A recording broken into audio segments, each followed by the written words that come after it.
Queridos hermanos y hermanas, Jesús ha muerto.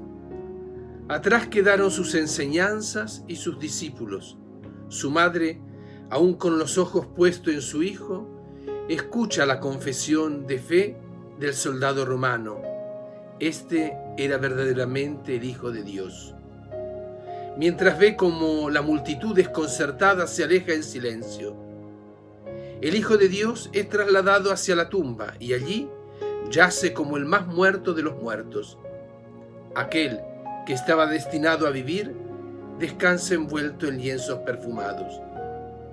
En el día de ayer el Evangelio de Juan finalizaba simplemente diciendo: tomaron el cuerpo de Jesús y lo depositaron en un sepulcro nuevo que estaba cerca.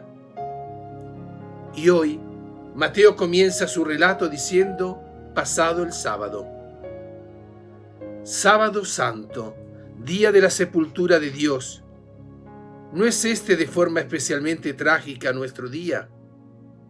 ¿No comienza a convertirse nuestro siglo, nuestro tiempo, nuestra ciudad en un gran sábado santo, en un día de la ausencia de Dios, en el que incluso a los discípulos se les produce un gélido vacío en el corazón y por este motivo se disponen a volver a su casa avergonzados y angustiados, sumidos en la tristeza y la apatía por la falta de experiencia, mientras marchan a Emaús sin advertir que aquel a quien creen muerto se halla entre ellos? La tiniebla divina de este día, de este siglo, que se convierte cada vez más en un sábado santo, habla a nuestras conciencias. Se refiere también a nosotros, pero a pesar de todo, tiene en sí algo consolador, porque la muerte de Dios en Jesucristo es al mismo tiempo expresión de su radical solidaridad con nosotros. El misterio más oscuro de la fe es simultáneamente la señal más brillante de una esperanza sin fronteras. Todavía más, a través del naufragio del Viernes Santo, a través del silencio mortal del Sábado Santo, pudieron comprender los discípulos quién era Jesús realmente y qué significaba verdaderamente su mensaje. Dios debió morir por ellos para poder vivir de verdad en ellos. La imagen que se habían formado de él, en la que intentaban introducirlo, debía ser destrozada para que, a través de las ruinas de la casa deshecha, pudiesen contemplar el cielo y verlo a él mismo, que sigue siendo la infinita grandeza. Necesitamos las tinieblas de Dios, necesitamos el silencio de Dios para experimentar de nuevo el abismo de su grandeza, el abismo de nuestra nada que se abriría ante nosotros si Él no existiese. Hay en el Evangelio una escena que anticipa de forma admirable el silencio del Sábado Santo y que al mismo tiempo parece como un retrato de nuestro momento histórico. Cristo duerme en un barco, así como lo llamaba el Papa Francisco en ese silencio de esa plaza San Pedro, cuando en un momento particular dio la bendición a toda la humanidad. Esa barca que está a punto de hundirse asaltado por la tormenta.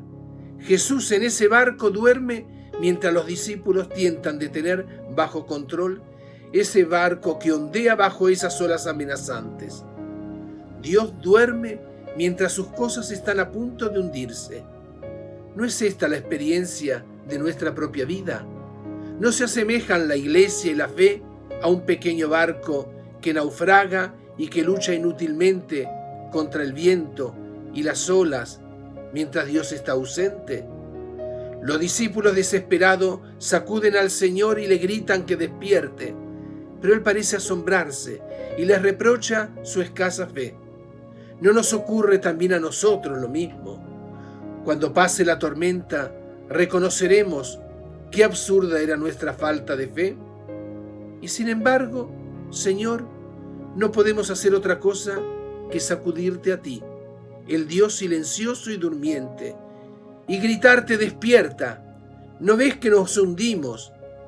Despierta, haz que las tinieblas del Sábado Santo no sean eternas. Envía en nuestro corazón para que arda con tu cercanía, tú que ocultamente preparaste los caminos de Israel para hacerte al final hombre como nosotros. No nos abandones en la oscuridad, no dejes que tu palabra se diluya en medio de la charlatanería de nuestra época.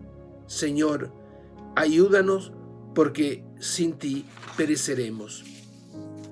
Cuando un niño ha de ir en una noche oscura a través de un bosque, siente miedo, aunque le demuestren 100 veces que no hay en él nada peligroso. No teme por nada determinado a lo que pueda referirse, sino que experimenta oscuramente el riesgo, la dificultad, el aspecto trágico de la existencia. Solo una voz humana podría consolarle. Solo la mano de un hombre cariñoso podría alejar esa angustia que le asalta como una pesadilla. Existe una angustia, la angustia auténtica que radica en lo más íntimo de nuestra soledad, que no puede ser superada por el entendimiento, sino exclusivamente por la presencia de un amante, porque dicha angustia no se refiere a nada concreto, sino que es la tragedia de nuestra soledad última. ¿Quién de nosotros no ha experimentado alguna vez el temor de sentirse abandonado? ¿Quién no ha experimentado en algún momento el milagro consolador que supone una palabra cariñosa en dicha circunstancia? Pero cuando nos sumergimos en una soledad en la que resulta imposible escuchar una palabra de cariño, estamos en contacto con el infierno. Y sabemos que no pocos hombres de nuestro mundo, aparentemente tan optimistas, opinan que todo contacto humano se queda en lo superficial, que ningún hombre puede tener acceso a la intimidad del otro y que en consecuencia el substrato íntimo de nuestra existencia lo constituye la desesperación, lo que decíamos, el infierno. Hoy es un día diferente, porque al contrario del jueves o el viernes santo, no ocurrieron acontecimientos visibles en la tierra. El sentido del sábado santo es el silencio, la oración y el acompañamiento. El acompañamiento en particular de María, que está a la espera de la resurrección de su Hijo. El sentido litúrgico, espiritual y pastoral del sábado santo consiste en que el silencio de Dios envuelve a la humanidad y a la Iglesia. Y nosotros también necesitamos guardar silencio, semejante al duelo cuando perdemos a un ser querido. El sábado será el día de la Madre que, unida con toda la Iglesia, permanece junto al sepulcro del Señor, meditando su pasión y muerte, su descenso a los infiernos y esperando en la oración la resurrección. Pero qué soledad y qué silencio podemos vivir hoy. Se trata de la soledad por la ausencia del amado, pero también la soledad fecunda de la fe, nada desesperanzadora y profundamente corredentora. Como en María el silencio brota de sentirse desbordada por la gracia, solo cabe el amor y la adoración. Así en cada vigilia pascual, como centinelas en la noche, toda la Iglesia junto con María espera la luz de la resurrección. Hoy la Iglesia no se separa del sepulcro del Señor meditando su pasión y su muerte. Hoy es el día de silencio, de dolor, de vacío, de reflexión y de serena espera. No de un modo artificial y forzado, sino pidiendo a Dios que nos conceda tener sus mismos sentimientos. Es gracia, pero podemos pedirlo y tener la disposición adecuada para vivirlo. Nos preparamos para la resurrección, pero no la anticipamos. Es la pedagogía paciente de Dios. Sus caminos no son los nuestros, nuestras prisas no son su tiempo. Solamente María esperaba, seguía esperando y convocando. El dolor no le arrancó la capacidad de descansar en Dios. Por lo que sabemos, no parece que fuera a buscar a los discípulos huidos. Ni les pidió que volvieran, ni les recriminó nada. Parece que simplemente permaneció. Y ellos fueron descubriendo que volver a casa era volver con María. Por esto, aún hoy, todos los sábados del año son días marianos en la Iglesia. Los primeros discípulos comenzaron a resucitar antes de descubrir al resucitado, cuando fueron reuniéndose con María. Ahí comenzó el inicio de lo nuevo que Dios preparaba. María, mujer del sábado santo. Hoy no meditamos un evangelio en particular, puesto que es un día que carece de liturgia. Pero con María, la única que ha permanecido firme en la fe y en la esperanza, después de la trágica muerte de su hijo, nos preparamos en el silencio y en la oración para celebrar la fiesta de nuestra liberación en Cristo, que es el cumplimiento del evangelio.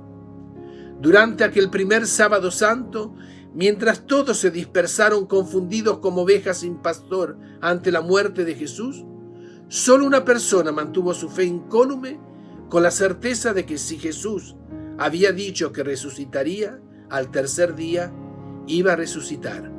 Y esa era su madre María. Vio a su hijo siendo clavado en la cruz. Vio cuando lo bajaron de la cruz y lo recibió en su regazo. Sabía que lo tenía en sus brazos.